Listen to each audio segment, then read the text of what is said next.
Olá pessoal, antes de mais peço desculpa por este período em que não gravei e não trouxe vídeos aqui para o YouTube. Na verdade estive um bocadinho doente durante alguns dias ainda e não me sentia muito confortável em gravar. Peço a vossa compreensão para isso.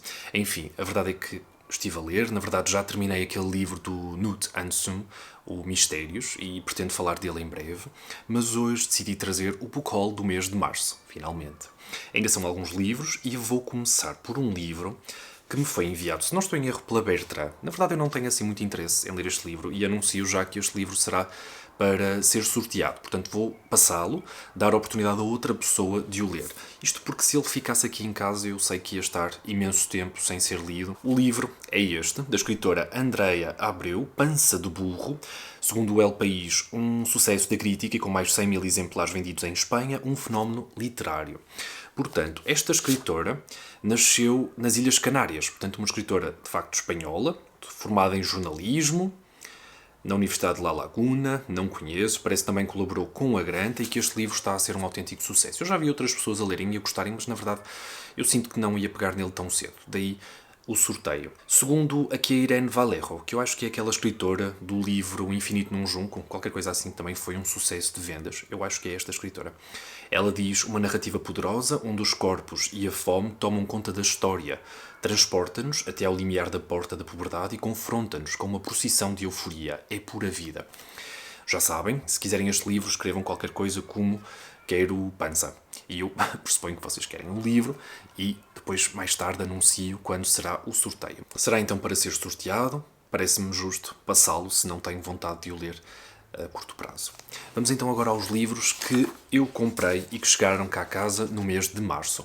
O primeiro livro é deste escritor austríaco, Joseph Roth. Eu nunca li nada do Joseph Roth. Na verdade, conheço muito pouco acerca da pessoa. Sei que foi realmente um dos grandes a escrever em alemão, muitas vezes comparado a escritores como Kafka, Musil, como aqui diz mesmo o The New Yorker, que contribuiu de forma significativa para a literatura em alemão do século XX. Terá falecido ali no início da Segunda Guerra Mundial, exilado em Paris. Tem alguns livros muito conhecidos e a Cavalo de Ferro publica pelo menos dois, este, A Marcha de Radetzky e Confissão de um Assassino. Eu decidi comprar este, possivelmente porque estaria em promoção. Na verdade trouxe este livro e o outro que vos vou mostrar no mesmo dia. Acho que estavam os dois em promoção. São edições fabulosas da Cavalo de Ferro, desde já.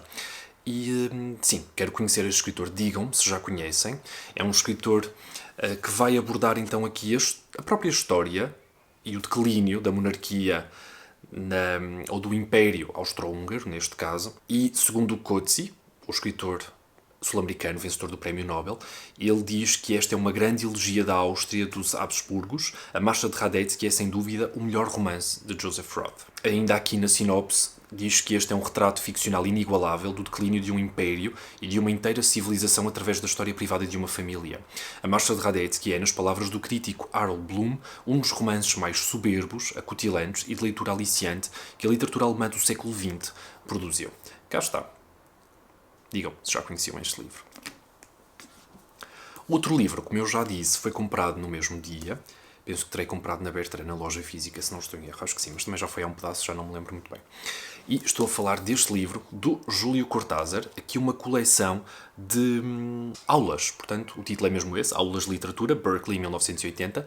Portanto, isto aqui será um compêndio, uma reunião de aulas que o Cortázar deu nos anos 80, em 1980, outono de 1980, na Universidade da Califórnia, em Berkeley. À semelhança do que outros escritores já teriam feito. Portanto, Borges fez algo semelhante, deu aulas e depois publicou as aulas que deu. Penso que também Nabokov terá feito isso, Calvino. Também li um livro do E.M. Forster, Aspects of the Novel, que é precisamente a mesma coisa. Uma palestra, uma aula que o Forster deu, debatendo então os aspectos dos romances, principalmente dos bons romances, o que é que os tornam bons. E eu penso que aqui o Cortázar vai fazer algo de muito semelhante. Na sinopse diz que todas as quintas-feiras, durante 2 meses, perante uma plateia de jovens estudantes cada vez mais numerosa e entusiasta, o autor argentino conduz um vasto diálogo sobre a criação literária e a sua experiência de escritor, dando a conhecer quais os ingredientes que compõem a boa literatura. São muitos os temas tratados: o fantástico, a musicalidade e o humor, o erotismo e o lúdico em literatura, a intrincada relação entre imaginação e realidade, as armadilhas da linguagem. Porém, sobra igualmente tempo para abordar outras suas paixões: a política, a música, o cinema. Tudo isto recheado de exemplos retirados de leituras pessoais ou da sua própria escrita, que analisa de forma natural e sincera, revelando o segredo dos seus contos ou qual a interpretação do seu famoso romance, Rayuela. Aulas de Literatura de Júlio Cortázar é um livro imprescindível, uma porta de entrada para a literatura e para o universo de um dos seus maiores autores. Nunca li nada de Cortázar, parece impossível, mas é verdade. Claro que tenho muito interesse em ler o livro dele, O Jogo do Mundo, Rayuela, também publicado pela Cavalo de Ferro. Este tinha que vir aqui para casa antes que esgotasse. Uma edição belíssima em capa dura, que é raro para a Cavalo de Ferro. Eles não têm assim muitos livros em capa dura, do que estou recordado. É uma edição mesmo muito bonita, muito simples. Cá está. E diagramação excelente, como sempre. A Cavalo de Ferro faz edições fabulosas. E estou mesmo muito curioso. Lá está, eu adoro estes livros. Eu adoro estes livros. Nós temos também cá em casa um livro do Nabokov, em inglês, das aulas que ele deu sobre escritores estrangeiros. Portanto, o Nabokov tem um livro só sobre os escritores estrangeiros, Jane Austen, Proust, Kafka, e depois tem um livro sobre escritores russos. Portanto, ele tem essas aulas em 2 volumes. E nós temos então o livro, aliás, sobre os escritores estrangeiros. Muito curioso. Eu, na verdade, quando o comprei, quis logo começar a lê-lo. Tive que controlar um bocadinho essas vontades. Próximo livro é da Bookcover Editora e é O Crime do Padre Amaro, do Eça de Queiroz. Cá está. É uma edição bonita, eu diria. Não se consegue perceber muito bem aqui a capa, porque é uma capa bastante escura. Eu, na verdade, tinha uma edição do Crime do Padre Amaro, seria da minha irmã, do Clube de Autor. E aqui há muitos anos, sei lá, mais de 10 anos, tentei ler esse livro. Fiquei-me pela tentativa, fiquei mais ou menos a meio, e não dei seguimento à leitura do livro, mas estava a gostar, mais uma vez, é sempre assim. Enfim, ficou abandonado. Portanto, nunca li este livro. Bookcover Editor, edições muito baratinhas, não há como não trazer. Se editarem tudo do Essa, vou querer tudo dos livros do Essa nestas edições da Bookcover, sem qualquer dúvida. Um tijolão, não se trata então de tradução, como é lógico, e com uma diagramação muito, muito, muito simpática. E um preço ainda mais simpático. Cá está, para ser lido, talvez este ano, quem sabe. Da Bookcover Editora ainda, temos da George Sand, Almas Imperfeitas. Recentemente o Emanuel leu A Pequena Fadette, também tinha sido uma aquisição mais ou menos recente, e estamos a colecionar o que está a ser publicado de George Sand.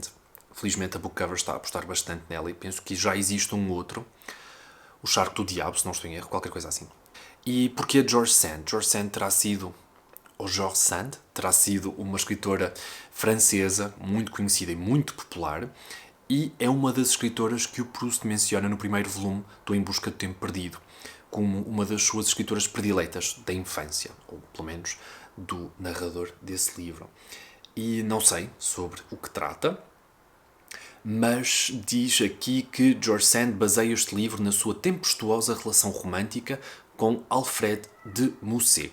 Alfred de Musset foi mencionado no último livro que eu terminei, que foi o Mistérios do Nu Tan Son.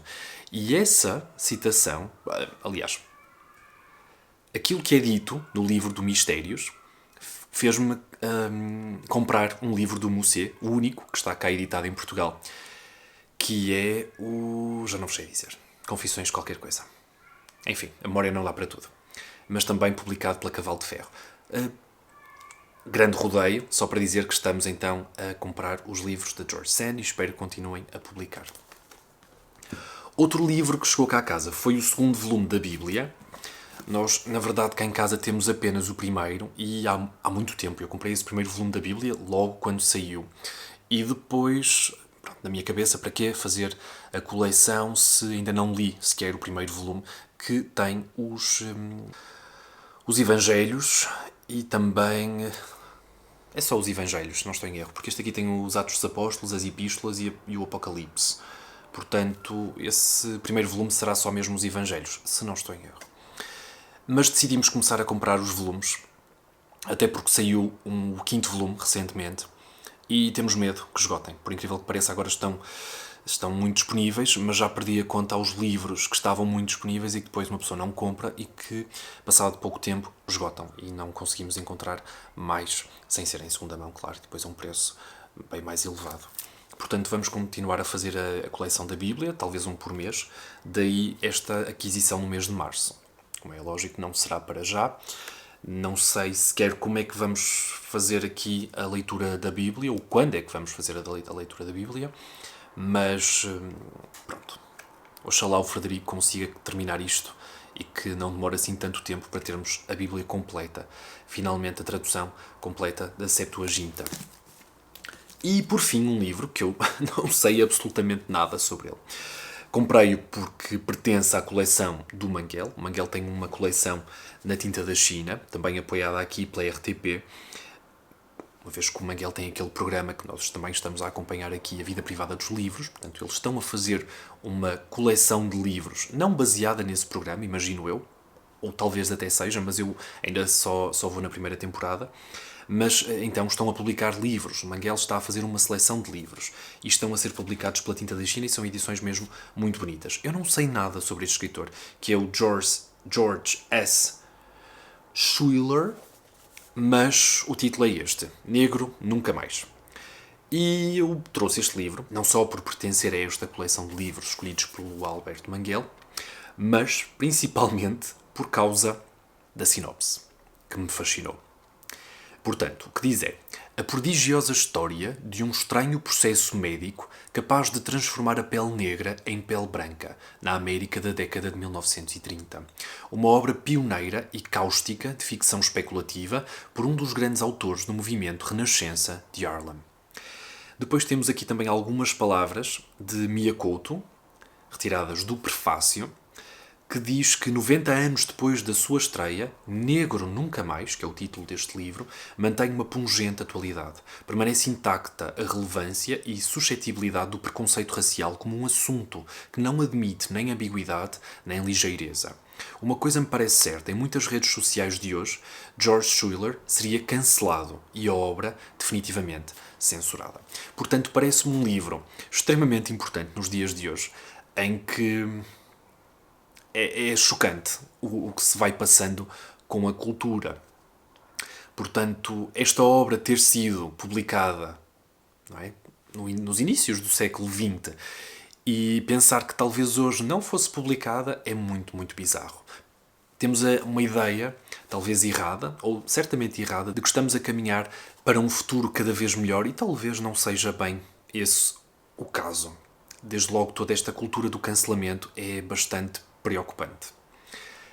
Mais recentemente tivemos notícias da censura que está a ser feita, levada a cabo, em obras da autoria de Agatha Christie, do Roald Dahl, e podemos pensar assim que é inofensivo, que são obras que também não são propriamente de primeira água, grandes clássicos da literatura, e que ao mesmo tempo, além de estarem a ser publicadas esses volumes censurados, também estão disponíveis na mesma os volumes originais. Portanto, muitos discutem que nada está a ser afetado e que permanece então a integridade da obra. Mas isto levaria para uma discussão completamente diferente acerca da censura que está a ser feita, não só aos escritores atuais, mas também aos escritores clássicos ou um pouco mais antigos, como serão Roald Dahl e Agatha Christie. É preocupante, eu diria. Um escritor, por muita vocação que tenha, por excelentes ideias que tenha e por muito ácido, cáustico, por muito controverso que sejam os tópicos que pretende abordar, jamais deveria ser censurado.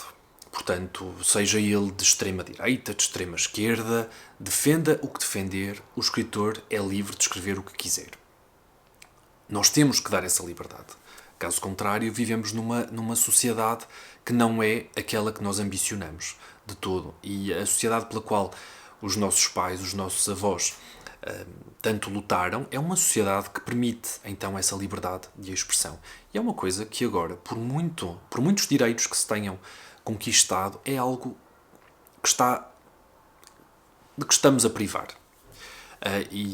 Infelizmente é o que eu vejo. Não acho de todo isso correto. Então achei particularmente triste, mais do que chocante, triste, aquilo que está a ser feito com a obra da Agatha Christie e do Roald Dahl, e espero bem que eles se contenham de fazer isso a outros escritores.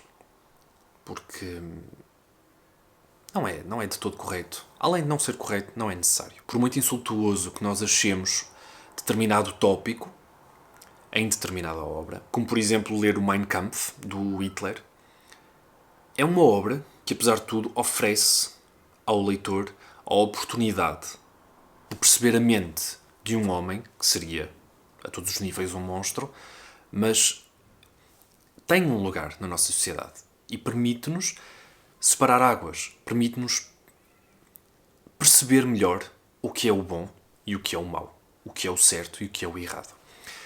Enfim, peço desculpa pelo à parte, estou bastante contente com estas aquisições. No mês de abril já fiz aquisições excelentes.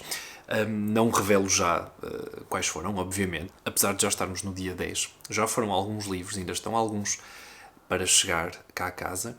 Espero que vocês tenham gostado do vídeo. Digam-me nos comentários se quiserem o que é que têm estado a ler, o que é que estão a ler.